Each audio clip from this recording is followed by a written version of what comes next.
बिस्मिल्लाहिर्रहमानिर्रहीम। अस्सलाम वालेकुम जी, अनु खुशआमदीद दोस्तों। मैं हूं आपका अपना भाई ज़ैद हसन और आप देख रहे हैं मेरा यूट्यूब चैनल ज़ैद चांडियो व्लॉग। दोस्तों, अब मैंने कुछ दिन पहले काले तितर की कुरीज़ के लिए एक वीडियो बनाई थी जिसमें कुछ एहतियातें थी या कुछ दोस्त फिर दोबारा पूछ रहे थे। तो आज एक और ज़बरदस्त नुस्खा ले आया हूँ और कुरीज़ के दौरान दो ऐसी खुराकें लेके आया हूँ जो आप अपने परिंदे को दें। इंशाल्लाह ऐसी कुरीज़ करेगा कि वो शाइनिंग वाले पर निकालेगा और ज़बरदस्त सही तरीके से यानी कि कुरीज़ करेगा। तो वीडियो शुरू करने से पहले आप तमाम दोस्तों भाइयों से रिक्वेस्ट है कि सबसे पहले आप दोस्त जो नए आए हैं तो हमारे चैनल को सब्सक्राइब कर लें ताकि इस तरह की जो भी मालूमाती वीडियो आए आप तमाम दोस्त तक पहुंचती रहे। दोस्तों, अगर आपका तितर ऑलरेडी कुरीज़ कर रहा है तो कुरीज़ के दौरान जो आपने खुराक देनी है वो खुराक वो होती है कि आप उसे दाल माश दें, क्योंकि दाल माश बहुत ही कारआमद चीज़ है और आप उसे भिगो के खुश्क करके अच्छे तरीके से अपने परिंदे को दें। हाँ, अगर आपका परिंदा उसके अलावा एक और खुराक है मलाई आटा। तो मलाई आटा जो होता है एक तो भून के दिया जाता है, वो मलाई आटा जो होता है भून के जो दिया जाता है वो सर्द इलाकों के लिए होता है। अगर आपका इलाका थोड़ा बहुत गर्म है तो आपने क्या करना है कि देसी गंदम का आटा है, आपने वैसे उसमें थोड़ी सी दूध की जो मलाई होती है वो मिक्स कर लेनी है और उसकी खजूर की जो गुठलियाँ होती है ना, इतनी आपने 2 या 3 बना लेनी है खुराकें और अपने परिंदे को एक दिन देनी है, एक दिन के वक्फे से।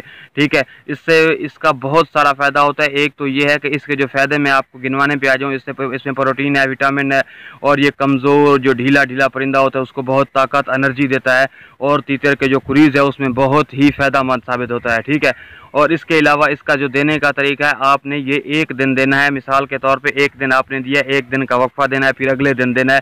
ये आप पहली तो बात है 1 या 2 दफ़ा दें, ज़्यादा ना दें। ठीक है, तो इसके अलावा एक और भी चीज़ है वो ये कि हम में से अक्सर दोस्त कुछ अहबाब कुरीज़ के दौरान बहुत सारी खुराकें देते हैं जिसकी वजह से जो है ना काले तितर के पेट में ये जो हम मलाई आटा देते हैं पेट में कीड़े हो जाते हैं।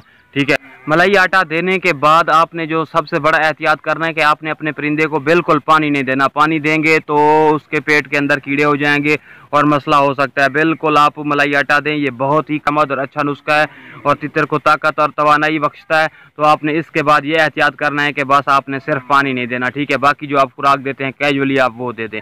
ठीक है दोस्तों, ये जो नुस्खा मैं आपके साथ शेयर कर रहा हूँ ये कोई मैंने किसी से पूछा या कोई नहीं, मैंने खुद अपने परिंदे पे आजमाया हुआ है। अल्हम्दुलिल्लाह 100% रिजल्ट दिया है। हाँ, अगर आप चाहते हैं कि आपके परिंदे के जो पर हैं उसमें शाइनिंग आए तो 2-3 और चीज़ें हैं मैं आपको बता देता हूँ, आप नोट कर लें। एक ये कर लें कि थोड़ा मीरा मिलता है आप वो ले लें, एक आप इलसी, ठीक है, उसके अलावा सफ़ेद तिल और ये चीज़ें आप क्या करें इनका आप पाउडर बना लें। ठीक है, पाउडर बना के जो आप दाल माश देते हैं या दाल मूंग देते हैं उसको भगो के खुश्क कर ले, उसके ऊपर थोड़ी सी चुटकी डाल दें तो इंशाल्लाह जो पर निकलेंगे बहुत ही चमकदार और शाइनिंग वाले होंगे। तो अपनी दुआओं में याद रखिएगा और हमारे चैनल को सब्सक्राइब कर दीजिएगा। वस्सलाम, शुक्रिया।